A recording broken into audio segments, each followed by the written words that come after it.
What's going on, everyone, and welcome back to this episode of Split Screen D&D, the place where we are attacking all things Dungeons and Dragons. Oh my goodness! Yeah, I got some monk in me.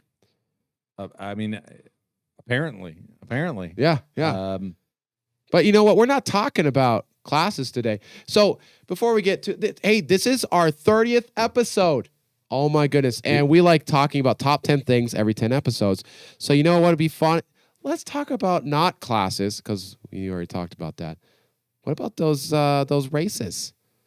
Talk about some races, huh? We're going to talk about some races. Before we talk about races, because that's a totally safe subject matter in this day and age. My name's Tom Quinn, resident Dungeon Master here at Modern Myth. And I'm Josh White, resident player character here at Modern Myth. And hugely important, or not that important. I mean, you decide. We love the support. I'm going to make this really quick. Smash the like, smash the comment. Hit the little bell, just engage with us. If you're loving what we're doing here, you want to help us make more content like this, jump on over to patreon.com/modmyth. And let's get into episode 30. The big 30, man. I think light it up. The big 30. The 30, that's when you've matured. I mean, like, that's your true. 20s, you're wild and crazy. In 30s, you start to settle down a little bit. We're so at the point now where we can, I know it's technically like 25 or something, but we can rent cars. We can. Yeah. We've been able to drink for God knows how long, a lot longer than our body wishes that we've been able to drink. That's so true. But we're. But you know what the real saying is? What's about in the internet sphere? No, what's when that? You hit episode 30. What did he say? Just the subscribers just start hemorrhaging in. So true. It's like you're basically internet famous once you make your 30th episode. If you stay out this long. So hey, thanks. Looking at you. Thanks, all 19 of you. No. We're for those of you who don't know how we do our top 10s, is we each put down 5, and then we just go back and forth. So he has no idea what I put down. I have no idea what he puts down. And we just go back and forth. I've got some sense of what he's put down. Yeah. Actually, I have no idea. I can this actually is one that I think. I think you know what my number one is. You usually know what my number one is because I'm not shy. You're not shy about that. I'm not shy. You're not shy. No. Yeah. I'm a shower. It's Tuesday. It is Tuesday. All right. So who's kicking it off? I will kick it off this time. Oh. So, and I might butcher some pronunciations, and I apologize. Like a player character to kick it off. I rolled initiative like a boss. So, you know what? That needs to be a new thing moving forward. On these, who goes first? Initiative. We need to roll it. Anyways, I like this so much. I want to do it right now. No, we'll do it. We'll do it next time. Fine. We'll do it next time. I'm 40. I guess 40. Anyway, good chance that we won't do it next time. Let's be honest with each other. So my number 5 is.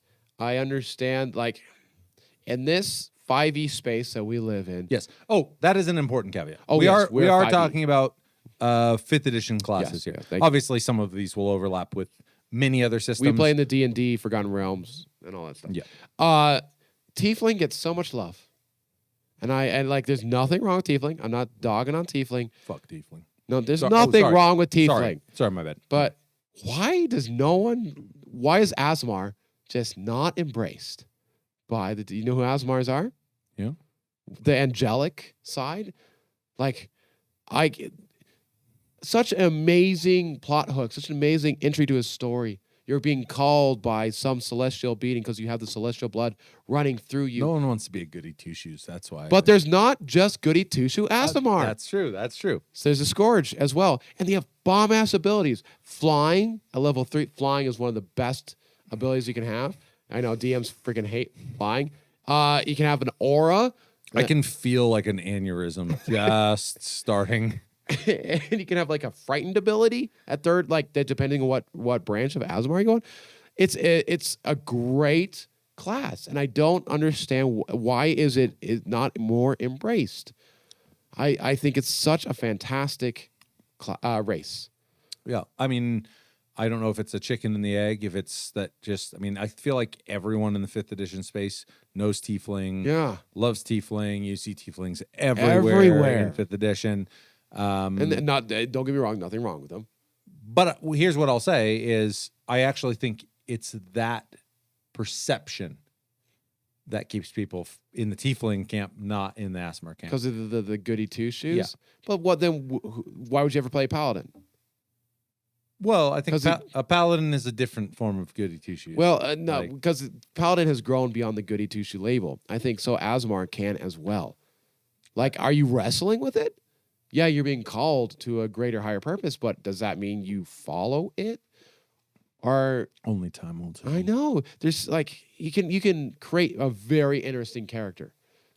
Yeah, I mean, and so that's your number 5. That is my number 5. Okay. Are there? I mean, so as your number 5, Yeah. this is kind of a one-way street here, I guess. But It is Tuesday. is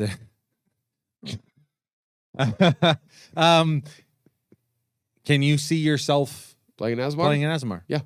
Yeah. Yeah. Ballpark. Yeah. What classes do you have in mind for? Well, for they got the bonus to charisma, the +2 to charisma, which is baller, especially for which is a potent, for right. casters. So I was about to say, like, how many casters? Like a bard would be baller, and I love my bards. You know, I love my bards. Oh Jesus! I know. Yeah. So you got sorcerer, you got warlock. How weird would it be a warlock bound to like? Ooh, it's like an oath breaker Aasimar. Yeah. I mean, obviously, there's that. there's no oath involved. Scourge. But you know I what I forget mean. what the Aasimar is. But I'm saying you could be a full blown Yeah. You could be a goody two shoes, and there's a divine soul warlock. Not divine soul. Sorry, that's sorcerer. But there's a warlock that has that flavor. Let's be real. Come on. You mean the Candyland Warlock? Yeah. Yeah. It's actually pretty that bomb. shoots and ladders Warlock. Yeah. But But, it actually is. Mechanically, it's not nothing. So yeah, but it's just I could definitely see myself playing an Aasimar. Yeah. For each of these, I want to hear your comments down below. For those of you who are in 5th edition space, I know there are many systems out there where you're going to be going, "What the f is an Aasimar?" Diva, I think, is a common There is, yeah. I mean, certainly that was like a 4th edition. 4th edition. I remember I thing. love divas. But there's going to be many systems that are much more condensed by way of their races. Oh, yeah. But nevertheless, drop your thoughts. Like these always end up turning into somewhere in this episode. There's going to be a battle. There's going to be a team whatever and a team whatever. Yeah, team and Flump. Right now, Flump had it, and and Bard had it. I've been getting absolutely shit on in the comments, but then again. It's hard being a player character sometimes. It's I'll say as a DM, who'd have thunk that I was going to lose the class battle? I know. I know, right? You have no vested interest in it at all. Yeah, I don't give a. I just wrote down random class. I don't give a shit. Right. What's yours, man? Number 5. This one's not going to surprise you. Yeah? At all. Tabaxi. Yeah. Now I will say, in general, I looked at this list from a couple ways, and I'll outline them as I'm. If I was a player character, this is why this entry hits. My number 1, for anyone who has seen the top 10 classes, or in case top 5 and top 5, Right. was Rogue. Right. And I don't think there is a race that has been more tailored to the Rogue. Not to mention, there's been a relatively recent update to the Tabaxi, which Really? has added some additional things or tweaked some additional things. For those who are not familiar with Tabaxi, again, I know some of these are going to be relatively exotic. Right. We're going to go exotic. But Tabaxi, I'll put it this way. Have you played Skyrim? Of course you have. Have Do you you know the got gold? Khajiit? Yes. It's a Khajiit. It's a that. Khajiit. It's and strangely, actually, the Tabaxi does predate the Khajiit. Really? Yes. Yeah. Well, way to go, Bethesda. Well, I should say, unless Bethesda can represent a Khajiit pre-1981, I believe that's when. No, I can't see it. I just can't see it. I don't think they did it at all. But Oblivion, I think, was the first. I don't know. Ultimately, well, there was Morrowind. Morrowind before that, but there was, Right. I think even before Morrowind, there was. Was there Tabaxi in the? What was before But Morrowind? yeah, I don't think. Morrowind was my first. Ultimately, the big things about the Tabaxi, and I don't. I think this list should probably be caveated. I don't know if yours is the same. I am by no means saying that these are the best. Oh, mechanically gosh. speaking. No, these are or- just yes. This is a very subjective Yes. list. Oh my gosh, you just Yeah. started with that. Yes. But yeah. But I will say this hits my list partially because getting bonus to dex, which class doesn't enjoy a bonus to dex? God's Like stat. it just doesn't. And charisma. Ooh. Both of which, one for a rogue, if you're planning on doing any kind of social engagement, if you're going to be kind of Do that deceiving. the rogue / face, or even if you're just caught off, you're caught in a lie or something, and Right. you need to weasel your way out. So that's certainly an aspect of it. The other, I guess. Two aspects. What's the name? I need to get the actual name because I don't want to. I'm sure I've butchered some of them. Of course I didn't write it down. But natively getting proficiency with stealth and perception, two very potent. That's probably one of the most two important skills. And the beauty is obviously everyone when they think Tabaxi they think rogue. Yeah. Any class you go, having Will proficiency in stealth might mean that you're not that asshole who fucks up the entire sneak into the camp. Ow, that hurts. As a paladin and heavy plate. Mm-hmm. Yeah, thanks. I phrased it very well. particularly. You really did. No, but I think every party has experienced this deal where you've got 4 of the 5 party members have some great solution for sneaking in, and that one party member's all like, "I'll do the cartwheels," and then the whole thing goes to shit. Right. So whatever you're planning on building, it's hard to get away from the rogue with the tobacco. I was about to say. And again, for me, that's not a problem because I love the rogue class. Right. But this I do have the name for. Oh boy. Feline agility. I wanted to make sure I had that right. Means that you can, at will, double your movement speed, and the recharge is you don't move on your turn. So if you are like a ranged tabaxi and you go, holy crap. I'm gonna double my movement speed, and the next turn I'm just going to shoot my crossbow, and the turn after that I've got double is huge. Could you massive? and plus you use a mobile feat on there, man? You could get some. There's nothing to stop you from mobiling. Holy cow! Yeah. Now it may be worded as double your base. Okay. But nevertheless, I mean, it doesn't change Even the fact then, that huge amounts of mobility. Yes. And that is actually, I think, a new tweak to the Tabaxi race. Dang, but, that's potent. It's for the Rakish Rovers campaign. There was a NPC. I think it's fair to say a DMPC. Yeah, that was a DMPC that traveled with them for a long time. Who was a Tabaxi rogue. And I would say that Reek, that Tabaxi rogue, really kind of was a good exemplification of if I was building something. Yeah. Well, there's a lot of things about him that wouldn't have been. The thrown weapon thing was more of a yeah. But a fixed sword weapon. Yeah, but mostly that was more a mitigation to not go like I'm gonna min max this and make him like as gnarly as possible because the game's not about my right. NPC and we already had a rogue in the party, but nevertheless, Tabaxi is landing at my number 5. Number 5. Yeah, I really like that. Tabaxi is for me. It'd be hard to move away from, like you're saying, a rogue, but I could see a fighter just go Dex fighter would be baller as a rogue. I mean, there's certainly some options. Again, like there's no class in which you'd go like having better Dex. Like there's so much that Dex influences, but that's why it's actually landing at my number 5 is because I think. Purely from a flavor standpoint, it gets shoehorned into a select few classes. Yeah. So, all right, number 4. What you got, number 4? brother? All right, so I wanted to choose a monstrous race here. Okay. So, wait, are you telling me after seeing that 5th edition Minotaur art that you were just so compelled to? You were so compelled. All right. It doesn't sound like that's the case. No, it's not. My prediction has failed. What's your prediction? So, it's because I like to tease a little bit. My first thought was bugbear is such a because exploitable. Yeah, whenever I think bugbear is exploitable. In 4E, you could like do some really cool stuff with it. In 5e, your reach is increased by 5 feet no matter what your weapon is. So if you already have a reach weapon, it goes from 10 to 15 feet. That's gnarly as crap. Throw Sentinel, Polar Master on that thing.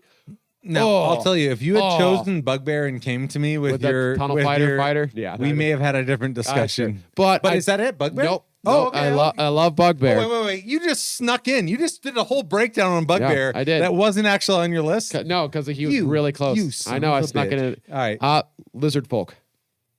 Okay. I did not expect Lizard Folk to Lizard make your Folk. list. And I like Lizard Folk. Lizard Folk are interesting. I understand they're chaotic evil, so you gotta. Is it chaotic? I assume it's chaotic evil. So you have to. It's an evil race. I'm pretty sure. So you have to figure out how wise traveling with the Now I party. need to look into that. Yeah, if I'm you pretty know sure. offhand, just write evil in the comments. Drop it. Just be like evil. And we'll know. Yeah, I mean, right. We'll know. We'll know. The reason why I like them is three reasons. One, their bite attack opens up some unique things for some unarmed fighting, which is fun.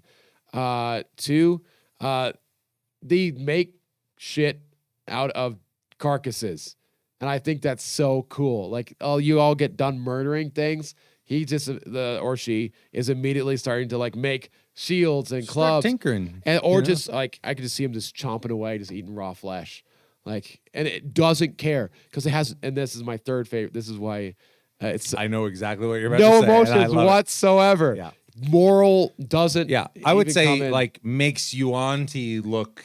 Yeah. Like loving. Yeah.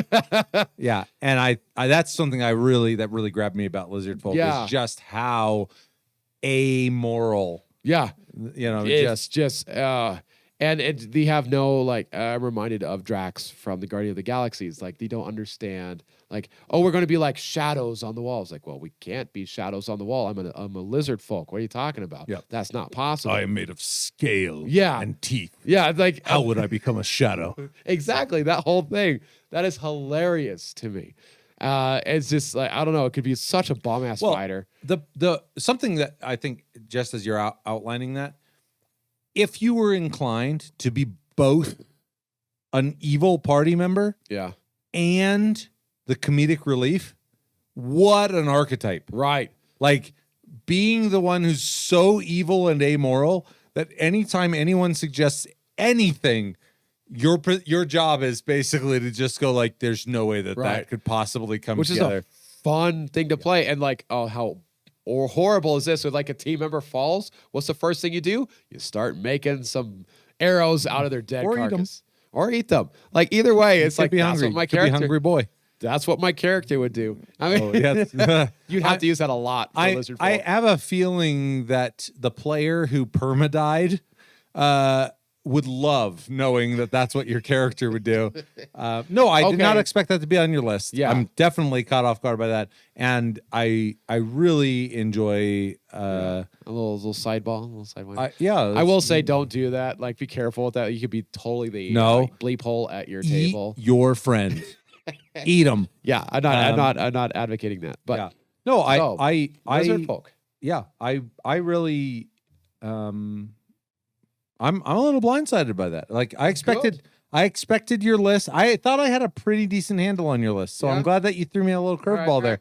And I will say too, from an RP standpoint, there's some really, I think, really fun things to do with any race that is pseudo amoral. I mean, you could be any. I mean, you make any character that's an amoral character, but lore as written, the Lizard Folk are definitively that. Yeah, they're just like, oh, my friend just died, I should make things from him. Right. Like that's like, but that would be totally normal. And he'd be weird. Like, why would I not? He'd like take offense almost. Like, like he'd be looking like, why have you not gotten your hands into the entrails of our companion? Yeah. Weird. It's fun. It's just fun. That's just fun. Yeah. Right. I think there's definitely some cool both challenges and opportunities in that race from a player standpoint. My number 4, Goliath. Okay. The Goliath. For numbers 1, thematically, I have always loved. As soon as Goliath released, when do you know when it did? What? It was available in 4th edition. Okay. You don't know. I want to say that it was available in 3.5. Okay. I'm trying. Sorry to put you on the spot. Yeah. No. I'm legitimately trying to remember, and that's the other thing is there are some like naming convention nuances where it's like that's a Goliath, but right. But I believe even by name, for those of you who are 3.5 buffs, or for that matter, Pathfinder buffs, because I mean, there's some crossover there for sure. But whatever the case is, whereas half orc and even full orc have never really done much for me, and I think Goliath and half orc have always kind of stood on each other's toes. Yep. There's always been this kind of battle for like who's going to be the real barbarian here, who's going to be the real, Right. But the biggest thing being like from a Goliath standpoint, there are not many classes that embody the athletic archetype better than the Goliath. And I think athletics, especially in a 5th edition setting, hugely important skill to be proficient in. Yes. You're just going to sneeze your way through I'm my so entire sorry. segment? For those of you who watch us regularly, yeah, you know I sneeze a lot, and I'm sorry. Yeah. I don't think I've sneezed once. I don't think you have. I might have a third. There it is. One of these Tuesdays, I'm going to do it. You're Anyways, so rude. but so I think the Goliath, to me, there's just always been, and I don't know how much this is tethered to. There's a very, very old NPC from Thotham who was a Goliath. But I for whatever reason, thematically, I've always loved the Goliath. But backing that up, you've got athletics, which is, like I said, just so potent. When you already have the bonus to strength, you've got a bonus to con. Damn it. I tried so hard to keep it in. That's what she said. It didn't seem like you tried that. I really did. Strength and con, when you start talking about a frontliner, Yeah. That's what you want. what else could you ask for?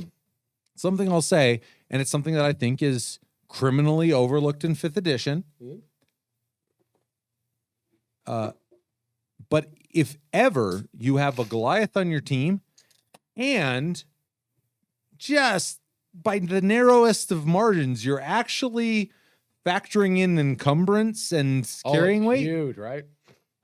Really some cool like broken level carrying capacity for Goliath. Not to mention, what I love about the Goliath is because I think the Goliath really is athleticism incarnate. Yeah. If you have a problem standing in front of the party that requires strength and athleticism, if you have a Goliath on your team, done. Yeah. I mean, like moving things. I don't remember. They changed the name of what it was. I think it was called like Born of the Mountain, or it's something, whatever the case is. Yeah. Different now. So you have that. You have, the ability to shrug damage, which Stone's Endurance, which has also been modified. I don't know if you've seen. It originally was once per short rest, right, but has now been tethered to proficiency. Oh my God. So early game may or may not. But as you get more powerful, now it's a deal where you're able to shrug that multiple times. Oh man, that's baller.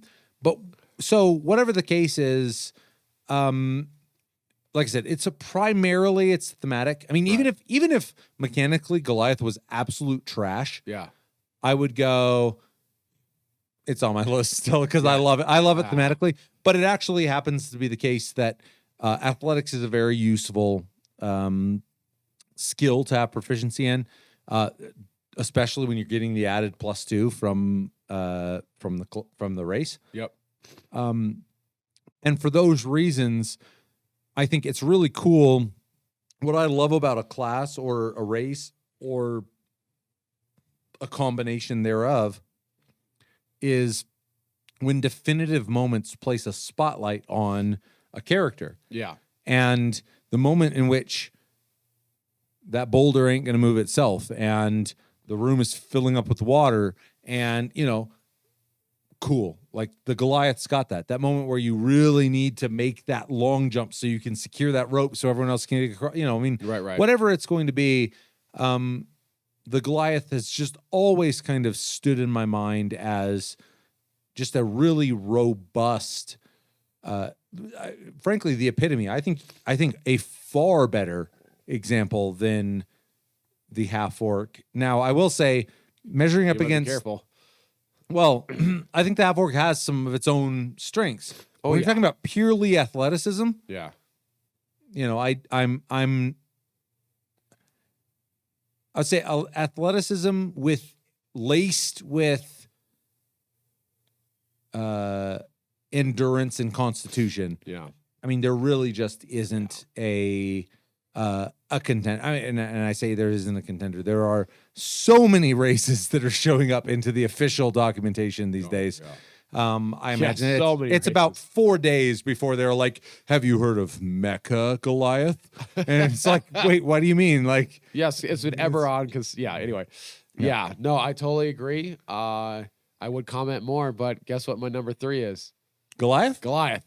So I'll go off on why I like Goliath, and then I mean, great minds think alike. Is there's not many times where we're not locking our horns on this. yeah. So no, a lot of the reasons why. So I won't reiterate what you've said, but what I also really appreciate about the Goliath is the culture they come from. They live way up in the north, where not many people can live, like. Cold resistance, which is baller. You don't run into cold resistance too much, granted, but it's still neat to have. Yeah. But the nomadic, like their whole tribe is they just fight each other, and they're challenging each other constantly. Yeah, and themselves. Yeah. Yeah. And so which brings about a really cool like personality type.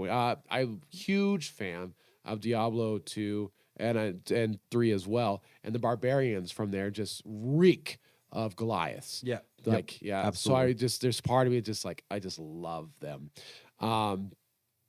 So I love that. And for me, it's a barbarian.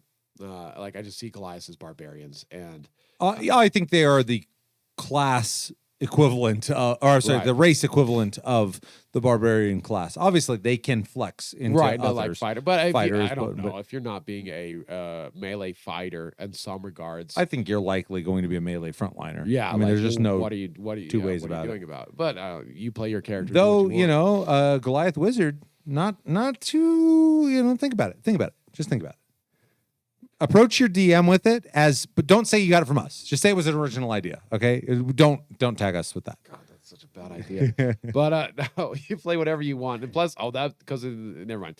So yeah, it'd be an interesting character. But yes, I love Goliath. It could add on to it because I like the vibe they have. Like Conan the Barbarian, he's a Goliath in my mind. He's kind of that character.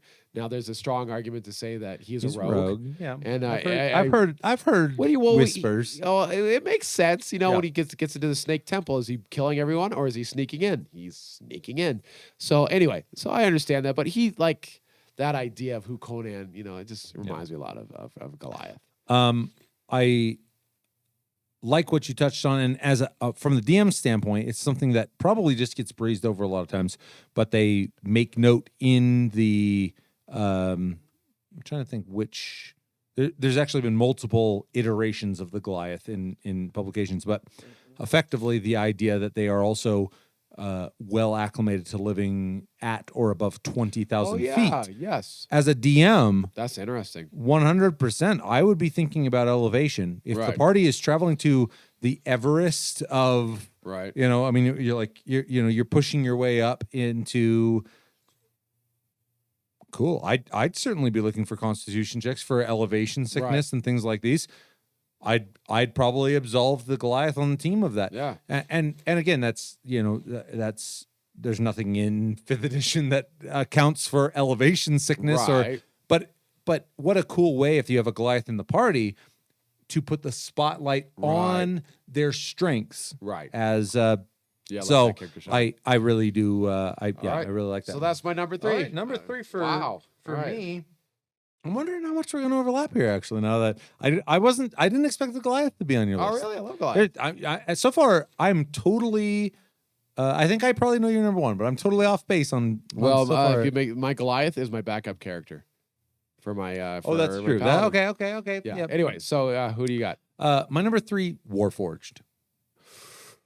Almost made my list. Okay. Warforged is hitting my list for a bunch of non-DM reasons. I will say as a DM, I do not like the Warforged. Okay. I think the Warforged robs the DM of so many opportunities to challenge their party. Yes. Through not needing to eat, not needing to Sleep. breathe, No not needing poison. to sleep. You're basically a paladin without having any paladin. Yeah. Well, Well, that's not- you know that what I'm room saying. filling with water. What does the Warforged Right. care? Filling with poison. What does the Warforged care? Yep. You're lost in the woods. What does the Warforged care? Disease doesn't matter. Disease doesn't matter. And so, I mean, there's no question. Very potent. Oh yeah. So I am saying it's making my list for totally non-DM reasons. Because as a DM, I actually have some qualms with the Warforged. Okay. It's a. I mean, those Great. more or less laid out. And now don't get me wrong, in terms of highlighting the strengths of a class, You could.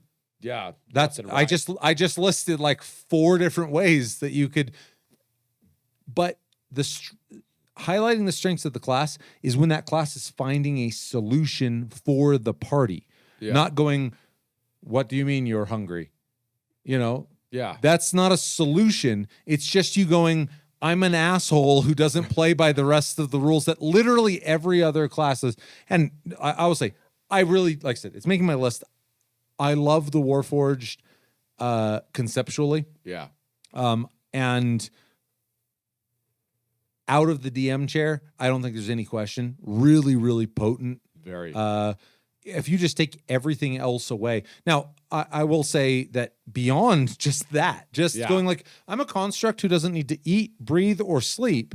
That's huge. Right. I'm immune to disease. I'm resistant to poison. I mean, all of this is just like, holy crap. It's like a DM nightmare. Right. Add to that the fact that the primary stat, now don't get me wrong, there are no classes that go like, give me all that constitution. But there's no class that doesn't want more constitution. Right. And as we're ramping into the top half of my list, you're going to find a theme of versatility. And this is the only reason that the Warforged edges out the Goliath is because of that stat swap. A Warforged bringing that Constitution bonus, again, you can pretty much put them. Obviously, they thrive in some roles, not so much in others. But compared to a Goliath, who strength really defines them, Constitution being your defining trait as a Warforged means that you've opened yourself up to a lot of opportunities, a lot of options. And I think it just edges out the Goliath by way of flexibility. Yeah. And I mean, like I said, the list of just core racial traits is no slouch, but just in terms of where you can put them, Right. as a DM, and this is going to become a theme. I love when someone goes, "I'm playing a Warforged," Okay. and I go, "What kind of Warforged?" Whereas if you go, "I'm playing a Tabaxi," that's why it's low on my list. I go, "What kind of Tabaxi?" And I pretty much anticipate what your answer is going to be. Right. You might subvert Sneaky. my Right, expectation. But as a DM, I love when someone subverts my expectation and they're not doing it as a gimmick. They're not being a gnome barbarian just because it's such a subversion. Right. They're doing it because, this actually works. Yeah. And I think there are classes that really do accommodate this really well. Yeah. But I just at face value as a DM, I have serious issues with the Warforged. Yeah. But in any other aspect other than being a DM, I mean, it's undeniable. Yeah. I think it's undeniable how potent being a construct is. Yes. In this world of flesh and blood, that you're a mechanical thing is so huge. I mean, again, I think about so many encounters that should feel tense for the entire party. And that's not to say that for the other members of the party, it's still not It's still tense. tense. Yeah. But some of that edge is dulled heavily when the Warforged just kind of looks around slowly and goes like, so what? It's like it.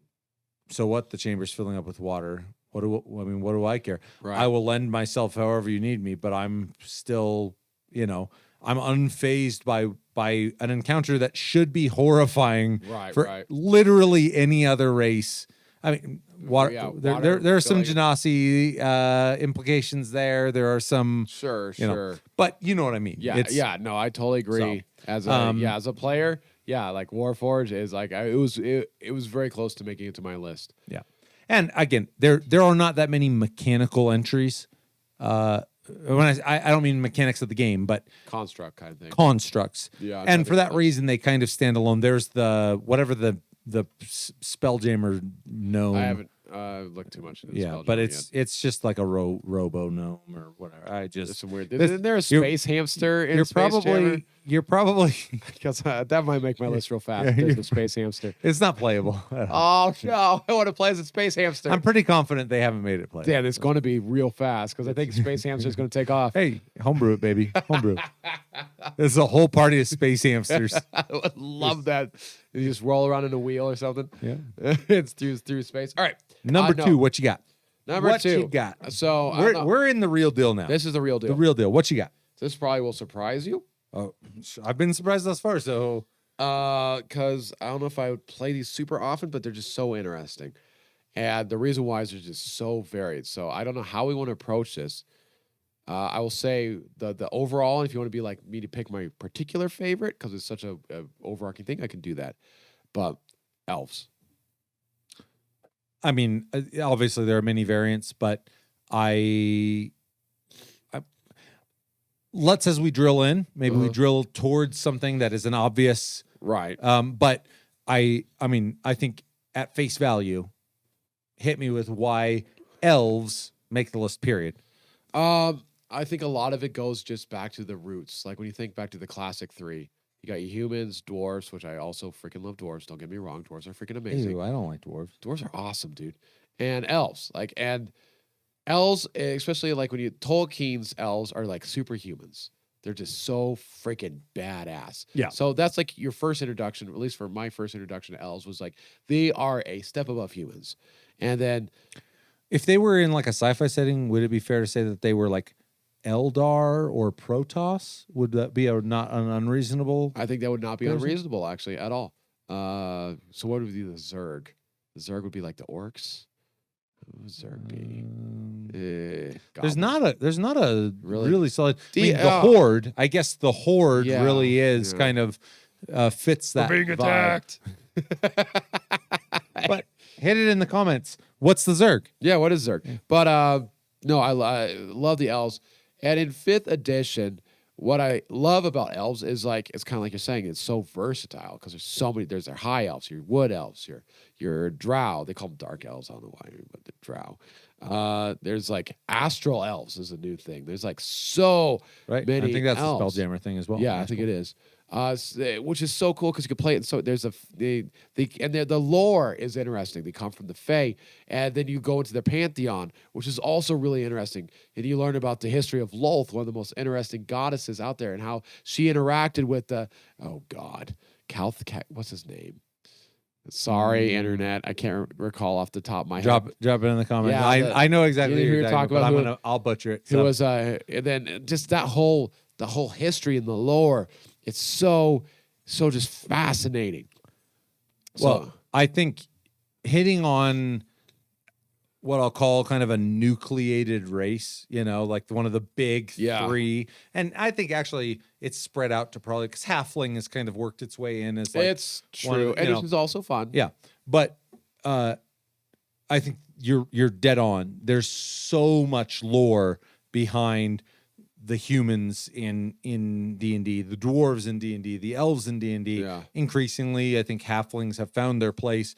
Whereas you get into the more exotic stuff, like Tabaxi in D&D, and you're like, what's their lore? I mean, it's like, they were created by a cat god is like a weird amalgamation. It's like, and that's the thing is, I think it's like, well, who cares? It's just a cat person. It's like, but the lore, I think, really becomes important the closer you get to the nucleation point Yeah. of all of the races in Dungeons and Dragons. Right. I'll put it this way. I was half right. Right. I expected your number 2 to be half elf. Baller bards. I know. That's why I was like, Baller bards. I was like, this has got to be. Nah. He's got. And But yeah. But I do definitely agree. I mean, there's so much cool stuff in the Elven pantheon, Elven culture, Elven lore, I mean, there's it is. They're one of the big 3 for a reason. Yeah. You know. Do you want to hear my favorite elf? It Okay. might surprise you. Okay. Shatterkai. Really? Yeah. And it happened not because of 5th edition lore. I stumbled upon it or I think it's 3.5 edition. And the reason why I love them so much because they've been corrupted by the Shadowfell. Right. They live in Shadowfell, and because of that, they're constantly devoid of emotion and just like constantly negative feelings. To counter that, they'll feel anything, like so extreme pleasure, extreme pain, and they are constantly seeking these things. So they're wild mother effers. And just that idea is so interesting. So you're planning on playing a lawful good? No, I don't think you could play a lawful good Shatterkai. At least, and I understand 5th edition has changed that they're just mopey and depressed. No doubt, yeah. Which I don't get why you dole down that. That is such a cool thing when you think about it. Yeah. But No, so I mean, honing in, would I play a Shatterkai or a well, elf? I mean, would you say it's elves or would you say it's now? I would say that's a big enough distinction by way of your position. Is it? No, I'd sooner play like a regular, like another kind of elf rather than Shatterkai. Wood elf, high elf kind of. Yeah. No, I mean, I like I said, I think anything in that vein. Yeah. There's so much interesting, and the cool part about the reason why that lore is so interesting is because it has addition after addition after addition after addition to All the lean way back back. on. Yep. And that's one of the really cool elements, I think, of the core races. I mean, again, 5th edition and cool. If my players love playing, whatever exotic races, more power to them. Yep. But the pedigree of the kind of the core races have so much lore to lean on. Yep.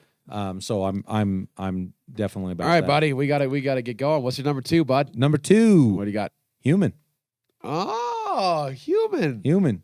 And this literally I was leading into it with what I just said. Okay. I think human is the expression of quintessential D&D. Okay. Because I think the more exotic you become, the more outlandish you become, the more fierce or deceiving or, any of these things, the more you have departed from the heart of D&D, which is I am a person who is going to go make my way in the world, not by a plow and a hoe, not by a hammer and an anvil, Right. but by sword and shield. And, Right. and obviously there were more races than just the humans. But I think in the 5th edition space, I alluded to the versatility of humans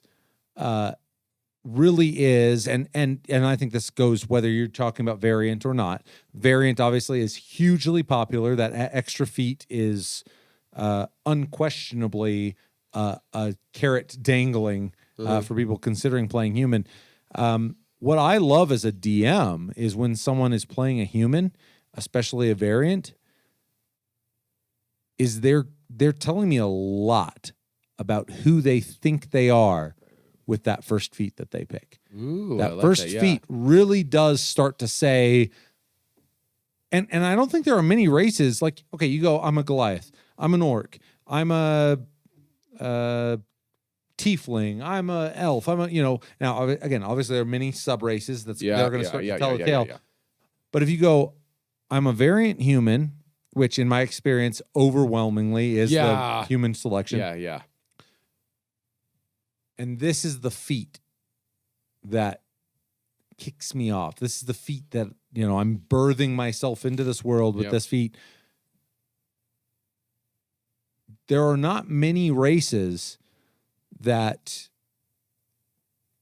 have a breadth of nuance at level 1. Yeah. Where they can go, I'm a human, but I'm a tough son of a bitch. Or I'm a human, but I'm a weapon master. Don't get me wrong. Who chooses weapon master? Well, yeah. I was about to actually riff on like who in the hell's choosing weapon master. Yeah, anyway. But like I'm a crossbow expert. I'm a, boom. And that's that like you're still human. So nothing has changed about your race. There aren't many races that can do that. There aren't many races that, obviously, you have options of feats, so you have that ability to do that throughout. It's baked into the human, and more appropriately, the variant human in 5th edition. And as a DM, when someone tells me I'm playing a human, I can't even begin to guess what class they're going to play. Yes. And as a DM, I love that. Yeah. Like I love, frankly, I actually really like now I haven't given enough thought to see like how this would actually work. I don't mind the notion at all of me learning what class you are in game. Ooh. But I have a pretty good guess if you've picked a Goliath that I can narrow it down to like 3. Yeah. Yeah. I have a pretty good guess if you've picked Tabaxi. I mean, just to take ones off the list that we've already got. Right. I can narrow it down to 3. I mean, quite literally, you could pick almost anything that you want. And that versatility is really fun for me as a DM because it also, as you're leveling and potentially branching into multi-classes and things like that, I don't have an idea of how you're going to look 5 levels from now. Right. I don't have an idea of how you're going to look 10 levels from now. Right. And that's an exciting place to be as a DM, to not know what kind of character you're going to be running the game for, even if you know them well at level 1. Right. And to echo that point, I mean, at our table, we are all humans. Yes. Yeah, and we have a paladin, a rogue, and a wizard. Right. And I think there's something grounding about the race as well. I mean, if you're interested in telling collaboratively unfolding a story that don't get me wrong, you might be a centaur, and a fire genasi, and a grung, okay, and undoubtedly the story you're going to be telling has to be meaningful to humans, or you wouldn't be telling it. We're all humans, right? But I will say that for whatever reason, centaur jumps to my mind as one that's like really difficult to tether back. Yeah. Ultimately stepping into the shoes of your character, and them still fitting because you're a human and they're a human, I think has a grounding. It's a very visceral step into those clothes. It's not like, well, one of my racial traits is I can turn into a tornado twice per day.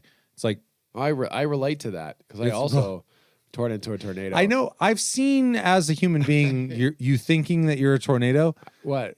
Don't shatter my reality. I'm a tornado. It's so that, I mean, again, I think sophisticated storytelling can overlook the racial barriers of the makeup of the party, no doubt.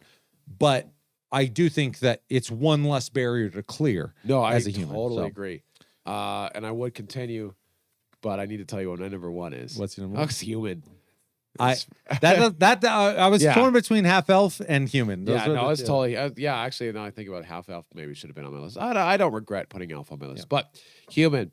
For so many of the reasons, so I'll put my spin on it.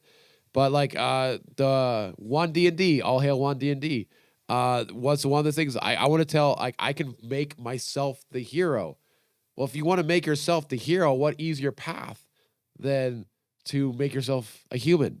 Because once you, like you're saying, if all of a sudden I'm saying I'm a dwarf, well, then I have to. There's a whole culture that exists around the dwarf kind that should be taken into account, where I could create a very interesting character, no doubt. But is it really, do I identify with it? I can totally identify with aspects of it, but unless you're like a dwarf and that's who you are, I no judgments here, ladies and gentlemen. But for me, I'm a human being. Real quick caveat. Have you ever heard dwarf rock? No. What's Okay. dwarf rock? This is something we need to explore. Also, I have no idea if dwarf rock will get you there, but I've definitely come across. It's literally like a metal band where they're all like dwarves. Yes. And there's like, okay, I've lied. I have heard of these guys. yes, They're and there's like a freaking awesome. molten forge, and they're just like, Oh, yeah. Okay, so I take back everything I said about dwarves. I'm dropping the link to dwarf rock. I don't have no idea. Dwarf metal, dwarf. I'm not sure, Yeah, but yeah. it's full blown like It's awesome. dwarven runes Yeah. and just like head banging in front of like magma smelting. So good. Yeah. Okay, I take that back. But like, Continue. so there's that aspect of it. Like, I'm guessing right now the audience is super glad we went on that tangent. Like Yeah. they're scrolling into comment or the about Yeah. right now. Like, where is Dwarf Rock? I'm You not gotta- even you gotta put it finishing in this there, video. right? Yeah. Please finish the video and then check And then- out Dwarf Rock. Yeah. But there's that aspect of it where it's easy to plug myself into being the hero, and that's kind of fun. One of my big things with D&D is like I try to take aspects. I try to better myself through D&D. Like Kel is a strong dude, so I was like, okay. Before I play Kel, I was like, okay, I'm gonna start lifting weights. I'm gonna learn how to fight. I took MMA. Like I did those things to try to become a better human being. I think it's really easy to do with when you choose a race that you easily identify with. You can do it with any race, but I think it's really easy to do with humans. Before I ran Reek, I went to a lot of pet stores and played with the kittens to just get in that tabaxi spirit. Well, never mind. I don't want to get into weird subjects because anyway. I don't think there's anything weird about that at all. No. Did you put on cat ears and did you lick yourself? Let's change the subject. Okay. So from a mechanical standpoint, a feat at first level is really hard to not like. How do you not take this? Because you have to wait 4 levels. Doesn't matter if you're a fighter or a rogue. You still have to wait 4 levels for that first feat. Right. Like to be able to click off your build that fast it's hard to turn down. Right. And it's not just potent mechanically, it's defining mechanically. It's beginning to shape the type of fighter, ranger. You could jump in as like a crossbow expert because that's just on my mind for some reason. For some reason, I want to play that next character, but like a crossbow character, this like you already got that, and then you could just grow into it. So you're already setting yourself apart at level 1. Yeah, that is cool. Yeah, and I think that's something. The success of feats in general, and there are many systems that have kind of leveraged that concept. I really like that has become in 5th edition that was synonymous with the human. I think it did speak to. I mean, they wanted it to be the most versatile class, and from level 1, you could be. Yes, specializing, quote unquote, in a bunch of different directions. Yeah. So, and what's the negative? I think to human is you don't get dark vision. That's I think the big negative. I think you basically every person who was like, I got to make sure I have dark vision, who took a class or a race so they would have dark vision. Yeah, you basically get to ruin all of their fun because now, like they're like, hey guys, let's just sneak into this place, and since we can all see any of the objects around us, it'll be no problem.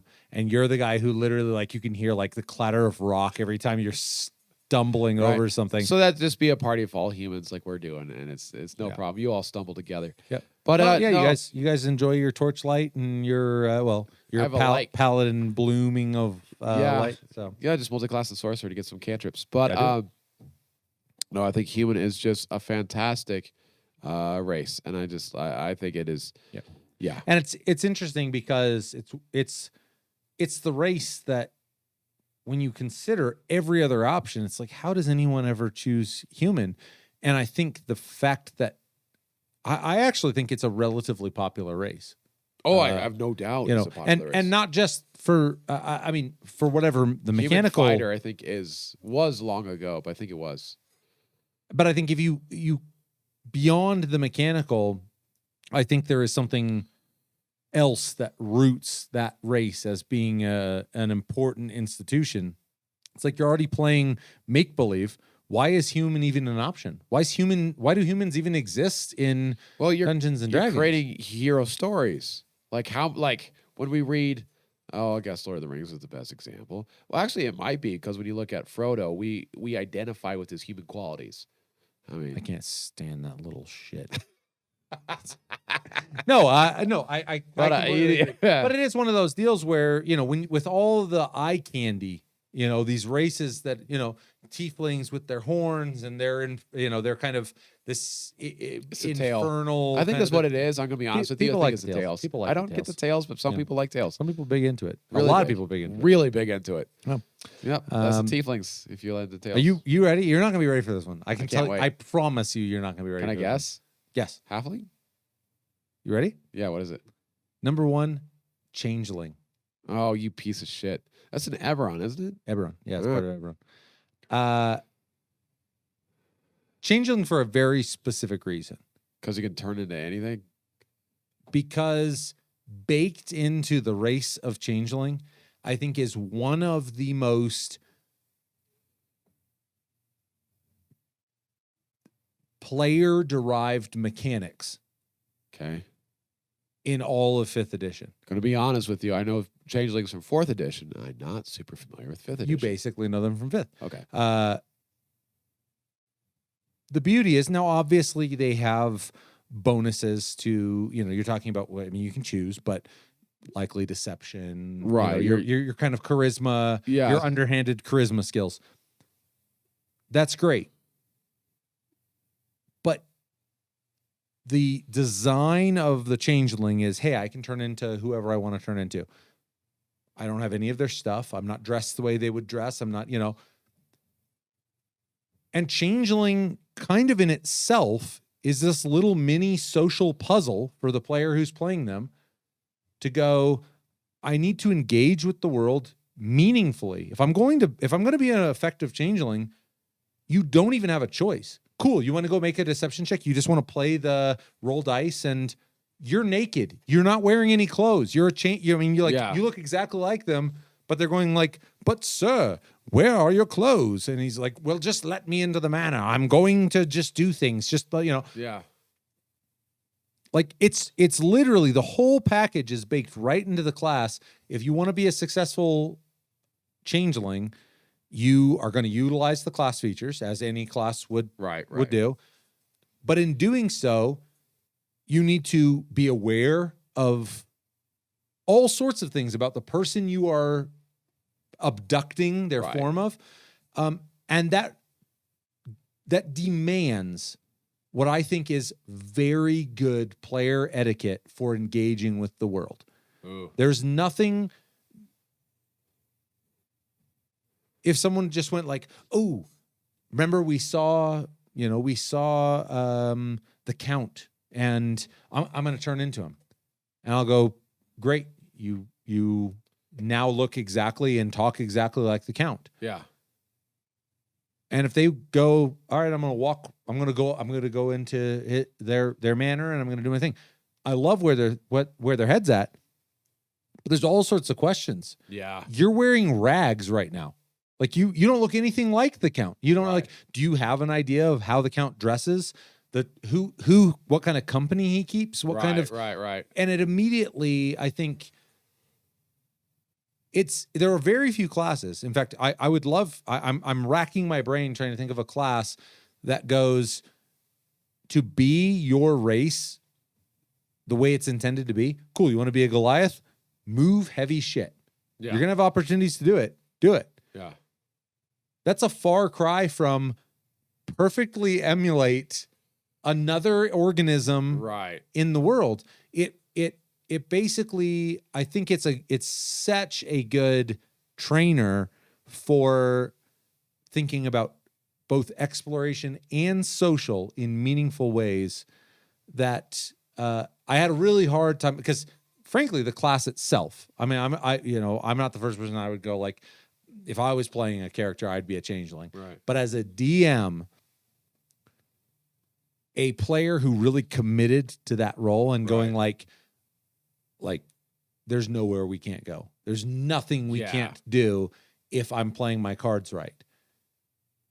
My question as a DM is, okay, what does it look like when you're playing your cards right? And that gets to be a very interesting space. Well, there's the different character, the player types. There's like min-maxers and power games. There's the actor, and that's like an actor's. No doubt. No doubt. And I really think it does. I mean, it thrives in that social pillar. Mm-hmm. But what I love about that ability is like, there's nothing explicit written in the class. But if a player came to me and said, for this combat, I want to run right over next to that guy. I don't want to turn it. I want to someone who is dressed reasonably equivalent, someone who is, whatever it is. Even better if you've already dealt with some of these lackeys and they went, I want to throw on the clothes of that guy there. Yeah, knock him unconscious and steal his stuff. The next combat that you're in, you turn into one of them.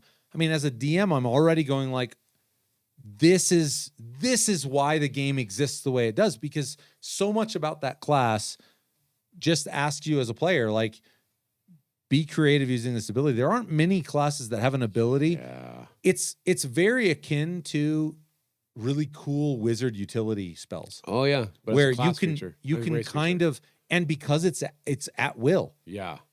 It's just a deal where you just go, how creative can you get? Break it. Break. I give you an encounter. Yeah. Break it. Do it, changeling. And there's not many pillars that I think you don't have an opportunity to flex it. Yeah. Whether you do and whether you do effectively is a big question. But I definitely know that it's a class that I think would be challenging to run for, especially if the player piloting it really had their shit together. Yeah, I can see that being almost. But I love that. I mean, literally, you're doing your session prep, going like, oh shit, but they might do X, Y, Z. Right. Oh shit, and like, it's such an understated potence. Yeah. A potency that again, that I think all the big flashy, I can shrug damage, I can crush skulls, I can, you kind of expect that, especially in the 5e scape. You expect that. And I think Changeling really is one of those classes that to some extent defies the 5e trope. Yeah. No, I very much agree, but I wouldn't want to, like, that's not how I think of the game. Like I said, I think it's also a pretty niche. Yeah, it's a niche thing. It's very interesting. You're absolutely right. And in the like, I'm surprised what you're saying, because in the right or wrong hands, depending on how you look at it, it could totally derail things fast. Yeah, I think there's all sorts of. But again, I think having a player finding the edge of the page and going like, what's back here? What's back? You're going like, you're not supposed to be there yet. Right. That's an interesting place to be as a DM. It's a place that you try to manage. Yeah. But there are classes, races, and even within any of those, there's just players who take actions that really challenge your notions as a DM. But I think Changeling is really one of those ones that's poised to challenge DMs. And the more creative that they are willing to exercise their skill set. Also, I will say, not huge versatility, but when you consider charisma being your fundamental, you've got great opportunity. I mean, you've got opportunity for paladin if you wanted. You've got opportunity for charisma-based casters if you wanted. You've got opportunity for rogues if you wanted. Yeah. Obviously, rogue kind of leans in that direction, but a warlock is a great. My first thought is bard. Bard's a great one. Disgusting. No doubt. I mean, and that's the thing is like they're the. Oh, I can't want to do that now. I mean, there's just some really interesting things that you can do with the class in I would say in a way that I really have a hard time pointing at another class and saying like you can do something similar. Yeah. It really gets into that space of challenging the player, not the character, which I think is what the great utility spells for wizards tend to do as well. It's like how well can you pitch to your DM the use of this spell to achieve what you're trying to do, and they got to go like, yeah, I guess that's gonna work. A very good disguised self. Yeah, but at will and perfect. So I hope that one caught you off guard, because it actually kind of caught me off guard. I was thinking about it, and I really went like, as a DM, I have a really hard time this not making my list, period. Yeah. And the more I thought about it, the more I went, as a DM, this is exactly the type of play that I love being a party to. Gotcha. So yeah, that's interesting. I did not see that at all. Changeling. All right. I think okay. Does that pretty much wrap us up? I think that wraps us up. I'm curious to see what y'all think of our list. I don't know. Humans versus changeling, I guess, is our because we both agree that humans were good. Oh, humans are. I mean, and I think if it's humans versus changeling, I'm prepared to absolutely lose. Yes, it's humans versus changelings. Put it down in the comments. I am prepared to lose. No. I would be really interested to hear what are your top 5 and why. Yes. And beyond that, I think we're basically hey, happy 30, buddy. It's been 30. I think we just do a duo sign off here. Let's do it. Hey, for all of you people at home who've been along the ride for all 30, doubly so if you've been here for all 30. Oh my gosh. We've barely been here for all 30. I know. So good on you guys. Last 20, I think I got a little bit too much beer in me. Yeah. By the end, I think I was just yelling Bard. It's a little bit of a celebration when we hit our 10th episodes.